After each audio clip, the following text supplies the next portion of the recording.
Hi friends, welcome back to my channel. If you're new here, my name is Tori and today I wanted to share the papers that I like to use in my bullet journaling, my scrapbooking, my memory keeping, all of that kind of stuff whenever I am doing anything with printables or stickers or anything like that. I have received a couple of requests for this video just going over what papers I use, and by a couple I mean literally like 2 or 3 comments in all of my 2 years now making YouTube videos. So like it's not a crazy amount of people that have been asking, but I did think about it yesterday and I was like, you know what, I should make that video because I had just organized my little paper contraption here. I keep all of my papers in this little cubby, this like fridge bin, and I just have them housed right next to my printer. So I'm going to set this to the side and then just go over what I currently use for my paper printing. So the first 3 that I have here are all Epson photo papers, and I use these whenever I am printing out photos. Specifically these 2. I have the Ultra Premium Photo Paper in Glossy and then the Premium Photo Paper in Glossy in 5x7, I think this size is. I also usually have a 4x6 set as well, but I have used all of that. My most recent purchase of this paper has been the semi-gloss in 4x6, and I will probably purchase both of these sizes in the semi-gloss finish as well once I go through these ones. So that's going to be what I'm using to print out all of my photos on. And then I have the Premium Presentation Matte Photo Paper. Well, it's not photo paper, but it's like presentation paper. And I really like this for printing matte photos. I will also use it for patterned papers sometimes, just depending on what I am crafting. If I have a specific pattern that I want to look really, really nice, especially those that have like texture details, I really like to print out on this as well. My biggest issue with this paper is that if you adhere something to it and try to remove that, which I do a lot, so like if I were to glue a die cut down and then try to take that die cut off because I didn't like where I placed it, it destroys this paper. And it's very expensive to be destroying, so I don't use it as often for like die cuts and stuff like that, but I do sometimes use it for patterned papers, but primarily just for matte photos is what I use this one for. The next 2 that I have here are specialty papers. I have an inkjet printer. I have an Epson ET8500 printer, and I think I usually have that linked in my description box if you're interested in checking it out. It was an investment printer for sure. It is not cheap, but I have loved every minute of owning it, especially since the printer that I had before that printer was just garbage. So I definitely treated myself with my upgrade whenever I got rid of that one. So this is transparency paper. This is graphics. I purchased this from Amazon and I got the clear film for inkjet version. And I have used this mostly in my December daily videos, but this prints out super nice and it's not too thick, it's not too thin. It's a really good paper, clear paper for transparencies if you have printable transparencies. I love it. And then I also have printable vellum. This is 30 clear inkjet printable 50 sheets. I love this as well. This is also the graphics brand. I love it. My only problem with this one is that I wish it was just a little bit thicker, but I love it so much that it's something that I overlook.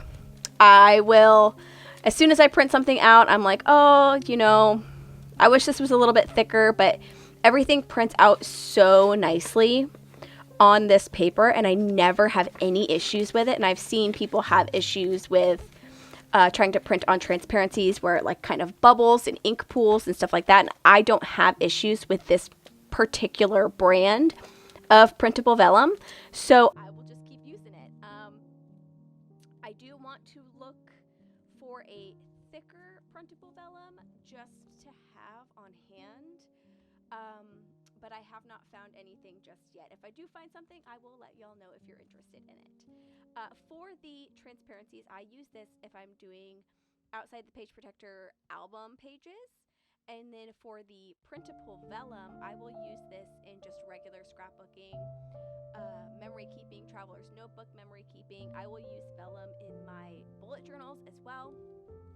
So definitely a large range of things that you can use all of these papers in. And I think you should be able to get all of these papers on Amazon that I will be sharing with you. So I will link everything below. This you can get everywhere.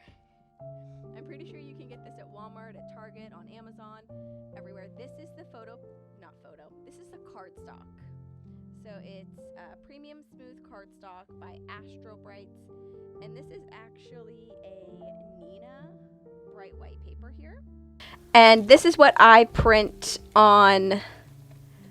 I print all of my printable scrapbooking elements on. So anytime I'm doing a layout for the Tracy Reed team, and I'm sharing that on YouTube, I have printed everything, almost everything in most of those videos or layouts or spreads on this paper. I really like it. It's a very nice thickness, and it prints super well, I think.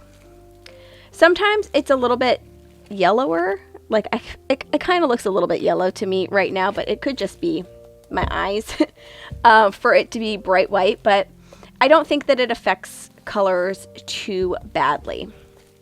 All of the rest of these are sticker paper. These ones over here are my primary sticker papers. This was one that I purchased to try out to see if I would get a different result. And I've had these ones since I got my Cricut Maker several years ago. So this is the Cricut Explore printable sticker paper, and I like this sticker paper, but it's very, very thick. If you're ever wanting to make cardstock stickers, this is the paper that you definitely want to use because it is thick. And I personally like my stickers to be really, really thin and have almost no like bump. I like them to like melt into my paper. I don't like thick stickers, so I don't use this one often at all because it is so thick. This sticker paper is fairly thin. I actually got this one to start printing die cuts on, like die cut stickers, because it's got I think it's got like the little peel in the back. Yeah, it's got like the little lines there. I don't know if you'll be able to see it because my camera does not like focusing on white, but it's got like these little lines on the back that make things easier to peel. So I'm probably going to use this sticker paper primarily for printing out die cut stickers. I did actually print out a couple of stickers on this paper today. For some reason, everything like has a black border on it. I don't know why. I guess I must have done something in Cricut, but I made these little stickers today. Super cute.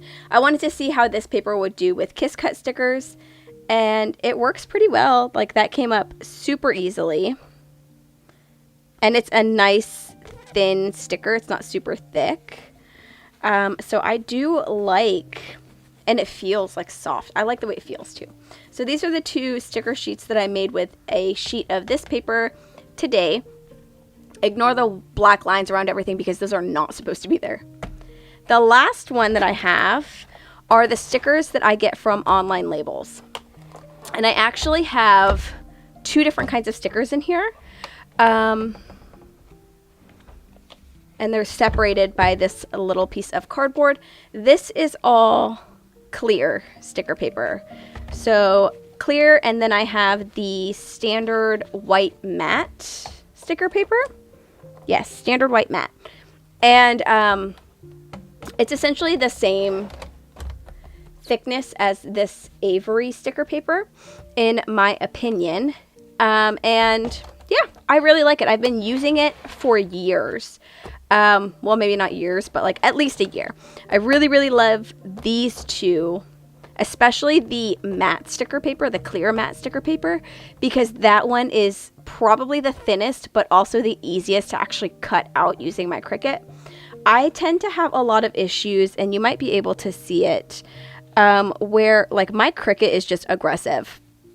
It's very aggressive, and it always, like, you can even see right there, like it cuts through the backing of any type of sticker sheets that I actually try to make. And that's one of the reasons I never actually got into making and selling stickers, because I cannot for the life of me figure out how to make my Cricut just calm down, because I'm cutting on like the absolute lightest setting and it's just always doing the most. And so the sticker papers that I have here are going to be the last papers that I have that I'm printing and making things with. I will link all of them down in the comments below.